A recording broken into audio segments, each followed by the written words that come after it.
ನಮಸ್ಕಾರ. ಸೋರೆಕುಂಟೆ ಭಾಳ ಐತಿಹಾಸಿಕವಾದಂಥ ಸ್ಥಳ. ಅದು ತುಮಕೂರಿನಿಂದ ಸುಮಾರು 28 ಕಿಲೋಮೀಟರ್ದಲ್ಲಿ ಪಶ್ಚಿಮ ಭಾಗದಲ್ಲಿರುವಂಥ ಒಂದು ಪುಟ್ಟ ಗ್ರಾಮ. ಇಲ್ಲಿ ನಾವು ಈ ಹಿಂದೆನೂ ಕ್ಷೇತ್ರ ಕಾರ್ಯಕ್ಕೆ ಬಂದಿದ್ವಿ. ಈಗ ಕ್ಷೇತ್ರ ಕಾರ್ಯಕ್ಕಾಗಿ ಇಲ್ಲಿ ಒಂದು ಹೊಸ ಶಾಸನ ಸಿಕ್ಕಿರೋದ್ರಿಂದ ಈ ಶಾಸನದ ಶೋಧ ಕಾರ್ಯಕ್ಕಾಗಿ ನಾವು ತುಮಕೂರು ವಿಶ್ವವಿದ್ಯಾನಿಲಯ ಮತ್ತು ತುಮಕೂರಿನ ಸಂಶೋಧಕರ ತಂಡ ಇವತ್ತು ಸೋರೆಕುಂಟೆಗೆ ಕ್ಷೇತ್ರ ಕಾರ್ಯಕ್ಕಾಗಿ ಬಂದಿದ್ದೇವೆ. ಈ ಸೋರೆಕುಂಟೆ ಭಾಳ ಐತಿಹಾಸಿಕವಾಗಿ ಯಾಕೆ ಪ್ರಮುಖ ಆಗುತ್ತೆ ಅಂದರೆ, ಇದು ಶಾಸನೋಕ್ತವಾದಂಥ ಒಂದು ಗ್ರಾಮ. ಇದು ಇವತ್ತು ಈ ನಮ್ಮ ಕ್ಷೇತ್ರ ಕಾರ್ಯದಲ್ಲಿ ಸಂಶೋಧಕರ ತಂಡ ನಮ್ಮ ಜೊತೆಗಿದೆ. ಗ್ರಾಮಸ್ಥರು, ಹಿರಿಯರೆಲ್ಲ ನೀವೆಲ್ಲ ಇದ್ದೀರಿ. ವಿಶೇಷವಾಗಿ ನನ್ನೊಟ್ಟಿಗೆ ಡಾಕ್ಟರ್ ಮಹೇಶ್ ಅವರಿದ್ದಾರೆ. ಡಾಕ್ಟರ್ ಮಹೇಶ್ ಅವರು ಎಡಗಡೆಗೆ ಇದ್ದಾರೆ. ಅವರು ನಮ್ಮ ತುಮಕೂರು ವಿಶ್ವವಿದ್ಯಾನಿಲಯದಲ್ಲಿ ಸಹಾಯಕ ಪ್ರಾಧ್ಯಾಪಕರಾಗಿ ಕಾರ್ಯವನ್ನು ನಿರ್ವಹಿಸ್ತಿದ್ದಾರೆ. ಇನ್ನು ಡಾಕ್ಟರ್ ಸುಧಾ ಅವರಿದ್ದಾರೆ. ಅವರು ಕೂಡ ಡಾಕ್ಟರೇಟ್ ಮಾಡಿಕೊಂಡು ನಮ್ಮೊಟ್ಟಿಗೆ ಸಂಶೋಧಕರ ತಂಡದಲ್ಲಿದ್ದಾರೆ. ಶ್ರೀಮತಿ ವಿಮಲಾಕ್ಷಿ ಅವರಿದ್ದಾರೆ. ಅವರು ಸಂಶೋಧನಾ ಕಾರ್ಯದಲ್ಲಿ ತೊಡಗಿದ್ದಾರೆ. ಅವರು ಡಾಕ್ಟರೇಟು ಮಾಡ್ತಾ ಇದ್ದಾರೆ ಈಗ ತುಮಕೂರು ವಿಶ್ವವಿದ್ಯಾಲಯದಲ್ಲಿ. ಅವರು ಬೇಸಿಕಲಿ ಹೈಸ್ಕೂಲ್ ಟೀಚರ್ ಆಗಿ ಸೇವೆಯನ್ನು ಸಲ್ಲಿಸ್ತಾ ಇದ್ದಾರೆ. ಅವರು ನಮ್ಮ ಸಂಶೋಧಕರ ತಂಡದಲ್ಲಿ ನಮ್ಮೊಟ್ಟಿಗೆ ಕೆಲಸ ಮಾಡ್ತಾ ಇದ್ದಾರೆ. ಇನ್ನೊಬ್ಬರು ನಮ್ಮ ಶಶಿಕುಮಾರ್ ನಾಯಕ್ ಅವರು. ಶಶಿಕುಮಾರ್ ನಾಯಕ್ ಅವರು ಇವತ್ತಿನ ವಿಡಿಯೋ ಮಾಡ್ತಾ ಇದ್ದಾರೆ. ಅವರು ಶಾಸನ ಕ್ಷೇತ್ರದಲ್ಲಿ ಸಾಕಷ್ಟು ತೊಡಗಿಸ್ಕೊಂಡು ಕೆಲಸ ಮಾಡ್ತಾ ಇದ್ದಾರೆ. ನನ್ನ ಮಾರ್ಗದರ್ಶನದಲ್ಲಿ ಇವತ್ತು ಅವರು PhD ಕೂಡ ಮಾಡ್ತಾ ಇದ್ದಾರೆ ತುಮಕೂರು ವಿಶ್ವವಿದ್ಯಾನಿಲಯದಲ್ಲಿ. ಮಿಥಿಕ್ ಸೊಸೈಟಿಯಲ್ಲಿ ಸುಮಾರು 2-3 ವರ್ಷಗಳ ಕಾಲ ಶಾಸನದ ಕ್ಷೇತ್ರದಲ್ಲಿ ಕೆಲಸ ಮಾಡಿ, ಡಿಜಿಟಲೈಸ್ ಮಾಡೋ ಕೆಲಸದಲ್ಲಿ ಕೆಲಸ ಮಾಡಿ ಅನುಭವವನ್ನು ಹೊಂದಿ ಈಗ ತುಮಕೂರು ಜಿಲ್ಲೆಯಲ್ಲಿ ಇದರ ಬಗ್ಗೆ ಸಾಕಷ್ಟು ಕೆಲಸವನ್ನು ಮಾಡ್ತಾ ಇರುವಂಥ ನನ್ನ ವಿದ್ಯಾರ್ಥಿ ಮಿತ್ರ ಶಶಿಕುಮಾರ್ ನಾಯಕರಿದ್ದಾರೆ. ಇನ್ನು ಇದೇ ಊರಿನ ಗ್ರಾಮದ ನನ್ನ MA ವಿದ್ಯಾರ್ಥಿ ಶ್ರೀ ಮಾರುತಿಯವರು ನಮ್ಮ ಜೊತೆಗಿದ್ದಾರೆ. ಮಾರುತಿಯವರು ಇದೇ ಗ್ರಾಮದವರು.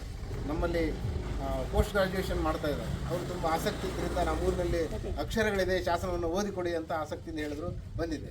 ಹೀಗೆ ಊರಿನ ಗ್ರಾಮ ಪಂಚಾಯತಿಯ ಸದಸ್ಯರಿದ್ದಾರೆ ನಮ್ಮೊಟ್ಟಿಗೆ. ಸರ್, ನಿಮ್ಮ ಹೆಸರು ಹೇಳಿ.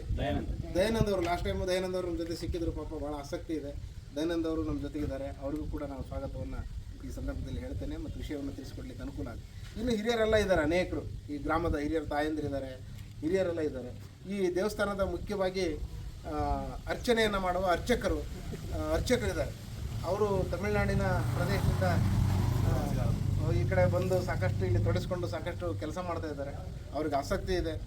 ಇದು ಊರಿನ ಜೊತೆಗೆ ಒಂದಾಗಿ ಬೆರೆತು ಊರಿನ ಸೇವಾ ಕೈಂಕರ್ಯದಲ್ಲಿ ತೊಡಗಿಸ್ಕೊಂಡಿದ್ದಾರೆ. ಅವ್ರು ನಮ್ಮ ಜೊತೆಗಿದ್ದಾರೆ. ಇದು ಮುಖ್ಯವಾಗಿ ಈ ಶಾಸನ ಏನು ಹೇಳುತ್ತೆ ಅನ್ನುವಂಥದ್ದನ್ನು ಊರಿನ ಗ್ರಾಮಕ್ಕೆ ನಮ್ಮ ತುಮಕೂರಿನ ಸಂಶೋಧಕರ ತಂಡ ಎಲ್ಲೆಲ್ಲಿ ಹೋಗುತ್ತೆ ಆ ಶಾಸನವನ್ನು ಕಂಡುಹಿಡಿಯುತ್ತೆ. ಆ ಶಾಸನದ ಮಹತ್ವವನ್ನು ಹೇಳುವಂಥ ಕೆಲಸವನ್ನು ಮಾಡ್ತಾ ಇದೆ.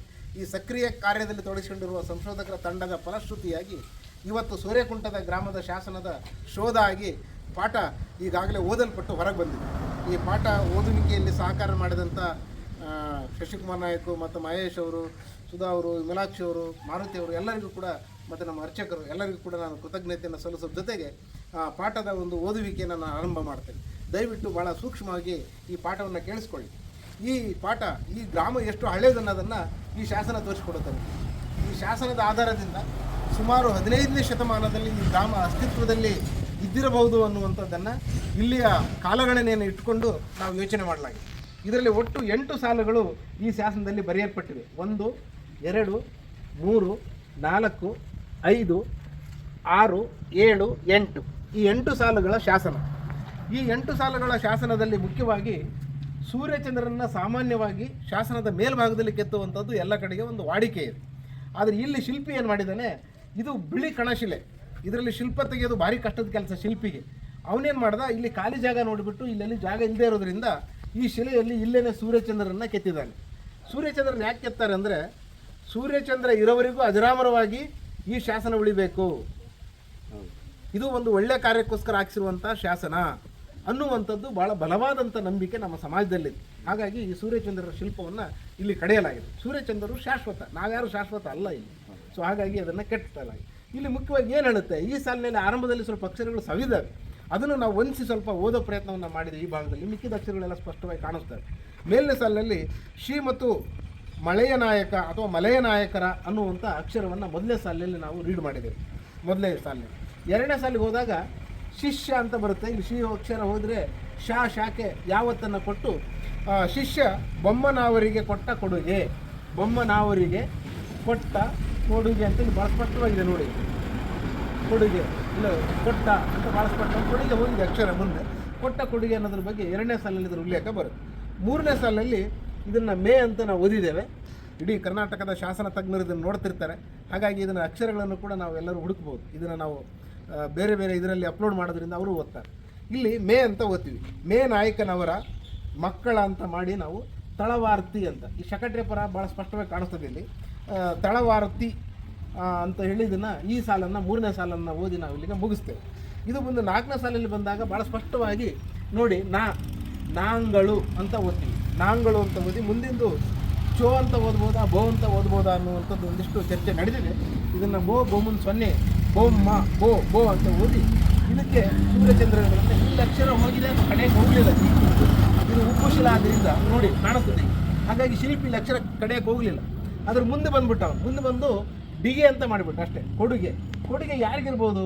ಇಲ್ಲಿ ವರ್ತಿ ಅಂತಿರೋದ್ರಿಂದ ಇಲ್ಲಿ ಬೋ ಅಂದರೆ ಬೊಮ್ಮ ಅಂತ ಏನಾದರೂ ಬರುತ್ತಾ? ಬೊಮ್ಮರಿಗೆ ಕೊಡುಗೆ ಅಂತ ಬಂದಿರ್ಬೋದು. ಅದನ್ನು ನಾವು ಊಹಿಸ್ಕೊಳ್ಳಿಕ್ಕೆ ಅವಕಾಶ ಇದೆ. ಇಲ್ಲಿ ಬೊಮ್ಮರಿಗೆ ಕೊಡುಗೆ ಕೊಟ್ಟಿರ್ಬೋದು, ಬೊಮ್ಮ ನಾಯಕರಿಗೆ ಕೊಡುಗೆ ಕೊಟ್ಟಿರ್ಬೋದು. ಈ ಥರದ ಉಲ್ಲೇಖವನ್ನು ನಾವಿಲ್ಲಿ ತಗೊಳ್ತೀವಿ. ಇಲ್ಲಿ ಕಾಮುನ್ 0 ಭಾಳ ಸ್ಪಷ್ಟವಾಗಿದೆ. ದೊಡ್ಡ ಖಾ ಇದೆ, ಮಾಪ್ರಾಣ ಕಾಮುನ್ 0 ಖಂಡಗ ಅಂತ ಅರ್ಥ ಇದೆ. ಖಂಡಗ ಅಂದರೆ ಇಲ್ಲಿ 3 ಗೀಟ್ ಹಾಕಿರೋದ್ರಿಂದ ಮುಕ್ಕಾಲು 3 ಅಂತ ಓದ್ತೀವಿ ನಾವು. 3 ಖಂಡಗ ಅಂತ. 3 ಖಂಡಗವನ್ನು ಇಲ್ಲಿ ಯಾವುದಕ್ಕೊಂದು ದಾನ ಕೊಟ್ಟಿರೋದು. ಈ ಯಾವುದಕ್ಕೆ ದಾನ ಕೊಟ್ಟಿದ್ದಾರೆ, ಯಾರು ಕೊಟ್ಟಿದ್ದಾರೆ, ಇದ್ರದ್ದು ಉಲ್ಲೇಖಗಳು ಕೆಳ 3 ಸಾಲುಗಳಲ್ಲಿ ನಾವು ನೋಡ್ತೇವೆ. ಸೊ ಹಾಗಾಗಿ ಇದ್ರ ಸಂಕ್ಷಿಪ್ತವಾಗಿ ಯಾರು ಶಿಷ್ಯ ಯಾರು ಕೊಟ್ಟರು ಇದ್ರ ಸಂಕ್ಷಿಪ್ತ ಬರುತ್ತೆ. ಮುಂದೆ ಊರಿನ ಹೆಸರು ಬರುವಂಥದ್ದು ಭಾಳ ಇಂಟ್ರೆಸ್ಟಿಂಗ್. ಇಲ್ಲಿ ನಮ್ಮ ಊರಿನ ಸೋರೆಕುಂಟೆ ಗ್ರಾಮದ ಹೆಸರನ್ನು ಈ ಶಾಸನದಲ್ಲಿ ನಾವು ಹುಡುಕೋ ಪ್ರಯತ್ನವನ್ನು ಮಾಡಿರುವಂಥದ್ದು ನಮ್ಮ ತುಮಕೂರು ಸಂಶೋಧಕರ ತಂಡ ಮಾಡಿದೆ. ಮುಖ್ಯವಾಗಿ 3 ಸಾಲುಗಳಲ್ಲಿ ನೋಡ್ತೀವಿ ಕೆಳಗಡೆಗೆ ಇಲ್ಲಿ ಸಂವತ್ಸರದ ಉಲ್ಲೇಖ ಬರುತ್ತೆ. ಬಂಧುಗಳೇ, ಈಶ್ವರ ಸಂವತ್ಸರದ ಅಂತ ಭಾಳ ಸ್ಪಷ್ಟವಾಗಿ ಬರೆದಿದ್ದಾನೆ. ಇಲ್ಲಿ ಈ ಈಶ್ವರ ಸಂವತ್ಸರದ ನೋಡಿ ಭಾಳ ಸ್ಪಷ್ಟವಾಗಿ ಅಕ್ಷರಗಳು ಬರ್ತಾವೆ. ಸಂವತ್ಸರದ ಅಂತ ಓದಿ ಇದನ್ನು ನಾವು ಪೂ ಅಂತ ಓದ್ತೀವಿ. ಪುಷ್ಯ ಅಂತ ಓದ್ತೀವಿ. ಅಲ್ಲಿ ಸಾಕೆ ಯಾವತ್ತು ಕೊಟ್ಟಿದೆ ನೋಡಿ. ಪುಷ್ಯ ಶೂ ಅಂತ ಇದೆ. ಇಲ್ಲಿ ಶೂ ಅಂತ ಇದೆ ಬಂಧುಗಳೇ. ಶೂ ಮುಂದೆ ಹಳೆಗನ್ನಡದ 5 ಭಾಳ ಸ್ಪಷ್ಟವಾಗಿ ಕಾಣಿಸ್ತದೆ. ಇಲ್ಲಿ ಪುಷ್ಯ ಶುದ್ಧ 5 ಅಂದರೆ ಇಲ್ಲಿ ಗು ಅಂತ ಓದಿದ್ದೀವಿ. ಗುರುವಾರ ಇರ್ಬೋದು. ಪುಷ್ಯ ಶುದ್ಧ ಗು. ಶ್ರೀಮತ್ತು ಅಂತ ಮತ್ತೆ ಬರುತ್ತೆ ನಮಗೆ. ಶ್ರೀಮತ್ತು ಸೋ ಅಂತ ಬರುತ್ತೆ. ಇಲ್ಲಿ ಸೋ ಅಂತ ಓದಿ ಮತ್ತೆ ಕೆಳಗಡೆಗೆ ಲಾಸ್ಟಲ್ಲಿ ಹೋಗ್ತೀವಿ. ಸೋಮನಾಯಕರ ಸೋರೆಕುಂಟೆ ಸೋಮನಾಯಕರ ಸೋರೆಕುಂಟೆ ಅವರು ಆಳ್ವಿಕೆ ಮಾಡೋ ಸಂದರ್ಭದಲ್ಲಿ ಸೋರೆಕುಂಟೆ ಉಲ್ಲೇಖ ಬರುವಂಥದ್ದನ್ನು ಈ ಶಾಸನದಲ್ಲಿ ನೋಡ್ತೀವಿ. ಇಬ್ಬರು ವೀರರು ಅಥವಾ ಇಬ್ಬರು ಯಾರೋ ತ್ಯಾಗಿಗಳು ಕೈ ಮುಕ್ಕೊಂಡು ಕುಳಿತಿದ್ದಾರೆ. ಅವರು ಕೈಲಾಸವಾಸಿ ಆದರು ಅಂತ. ಅವರು ಯಾವುದೇ ಕಾರಣಕ್ಕೆ ತಮ್ಮ ಜೀವನವನ್ನು ತ್ಯಾಗ ಮಾಡಿರ್ಬೋದು. ಈ ಥರದ ಇಬ್ಬರು ಭಕ್ತರ ಶಿಲ್ಪವೂ ಇರ್ಬೋದು. ಇದನ್ನು ಇಲ್ಲಿ ಶಿವ ಮತ್ತು ನಂದಿ ಶಿಲ್ಪಗಳಿರೋದ್ರಿಂದ ಇದು ಕೈಲಾಸ ದೃಶ್ಯವನ್ನು ತೋರಿಸ್ತದೆ. ಇವರಿಬ್ಬರು ಕೈಲಾಸವಾಸಿ ಆದರು ಅಂದರೆ ಇವರು ಮರಣವನ್ನಪ್ಪಿದರು ಅನ್ನುವಂಥದ್ದನ್ನು ತೋರಿಸ್ತದೆ. ಇವ್ರು ಯಾರು ಅನ್ನೋದನ್ನು ನಾವು ಇದರಲ್ಲಿ ನಿರ್ಣಯ ಮಾಡ್ತೀವಿ. ಇದರಲ್ಲಿ ಪ್ರಾಯಶಃ ಇವರು ಯಾವುದೋ ಒಂದು ಒಳ್ಳೆ ಕಾರ್ಯಕ್ಕೋಸ್ಕರ ಊರಿನ ಒಳ್ಳೆ ಕಾರ್ಯಕ್ಕೆ ಕೆಲಸ ಮಾಡಿರ್ಬೋದು, ದಾನ ಕೊಟ್ಟಿರ್ಬೋದು, ಒಳ್ಳೆ ಮನುಷ್ಯರು. ಅವರು ಇಲ್ಲಿ ತೀರ್ಕೊಂಡಿರೋ ಸಂದರ್ಭದಲ್ಲಿ ಅವರಿಬ್ಬರ ಹೆಸರು ಅಜರಾಮರಗೊಳ್ಳಬೇಕು ಅನ್ನೋ ಕಾರಣಕ್ಕೇನು ಈ ವೀರಗಲ್ಲನ್ನು ಹಾಕಿಸಿರುವಂಥ ಸಾಧ್ಯತೆಯನ್ನು ನಾವು ಇಲ್ಲಿ ಕಾಣಬಹುದು. ಇದು ಮುಖ್ಯವಾದ ಈ ವೀರಗಲ್ಲಿನ ಒಂದು ಮಾಹಿತಿಯನ್ನು ನಿಮ್ಮ ಮುಂದೆ ಹೇಳುವಂಥ ಪ್ರಯತ್ನವನ್ನು ನಮ್ಮ ತುಮಕೂರು ಜಿಲ್ಲಾ ಸಂಶೋಧಕರ ತಂಡ ಒಟ್ಟಿಗೆ ಮಾಡ್ತಾ ಇದ್ದೀವಿ. ಇದು ಮತ್ತೆ ಇದರ ಯಾತ್ರೆ ಮುಂದುವರಿಯುತ್ತೆ. ಹಾಗಾಗಿ ಎಲ್ಲರಿಗೂ ನಾನು ನಮಸ್ಕಾರವನ್ನು ತಿಳಿಸ್ತಾ ಈ ಶಾಸನದ ಸಾರಾಂಶವನ್ನು ಕೊನೆಗೊಳಿಸ್ತೇನೆ. ಇದ್ರ ಬಗ್ಗೆ ಏನಾದರೂ ಕೇಳೋದಿದ್ರೆ ತಾವೇನಾದರೂ ಒಂದು ಇದರಲ್ಲಿ ಮಾಹಿತಿ ಕೇಳಬಹುದು.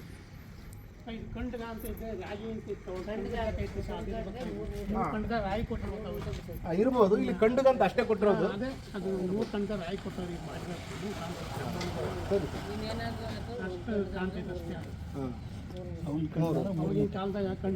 ಖಂಡಗದ ಲೆಕ್ಕ ಇರುತ್ತೆ. ಈಗೆಲ್ಲ ಕರೆಕ್ಟ್ ಇರ್ಬೋದು.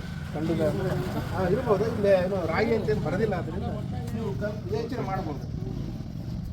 ಇದು ನಮ್ಮ ತಂಡ ಇದನ್ನು ಭಾಳ ಕಷ್ಟಪಟ್ಟು ಈ ಕೆಲಸವನ್ನು ಮಾಡಿದೆ. ಯಾಕೆಂದರೆ ಇದನ್ನೆಲ್ಲ ನಿಮಗೆಲ್ಲ ಗೊತ್ತು. ಇಲ್ಲೆಲ್ಲ ಸುಣ್ಣ ಎಲ್ಲ ಬೇರೆ ಬೇರೆಲ್ಲ ಆಗಿತ್ತು. ಯಾಸಿಡ್ ಕಂಪ ನಮ್ಮ ಮಾರುತಿ ಪಾಪ ಅದಕ್ಕೆಲ್ಲ ಸಹಕಾರ ಮಾಡಿದ್ರು. ಹಿಂದಿನ ನಾವು ಫೀಲ್ಡಲ್ಲಿ ಬಂದಾಗ ವೆಂಕಟೇಶ್ ಅಂತ ಇನ್ನೊಬ್ಬ ಸ್ಟೂಡೆಂಟ್ ನಮ್ಮ ಜೊತೆಗಿದ್ದ. ಸೊ ಇದು 2ನೇ ಬಾರಿಯ ಕ್ಷೇತ್ರ ಕಾರ್ಯ ಮಾಡಿ ಒಂದು ಫೈನಲ್ ಮಾಡಿದ್ವಿ. ಇವತ್ತು ಫೈನಲ್ ಮಾಡಿ ಇದನ್ನು ನಾವು ಇಡೀ ಕರ್ನಾಟಕದ ಜನತೆಗೆ ಒಂದು ಹೊಸ ಶಾಸನದ ಶೋಧವನ್ನು ಕರ್ನಾಟಕ ಜನತೆಗೆ ಅರ್ಪಿಸ್ತಾ ಇದ್ದೀವಿ. ತುಮಕೂರು ಸಂಶೋಧಕರ ತಂಡ ಅರ್ಪಿಸ್ತಾ ಇದ್ದೀವಿ. ಒಂದು ಹೊಸ ಶೋಧ ಇದೆ.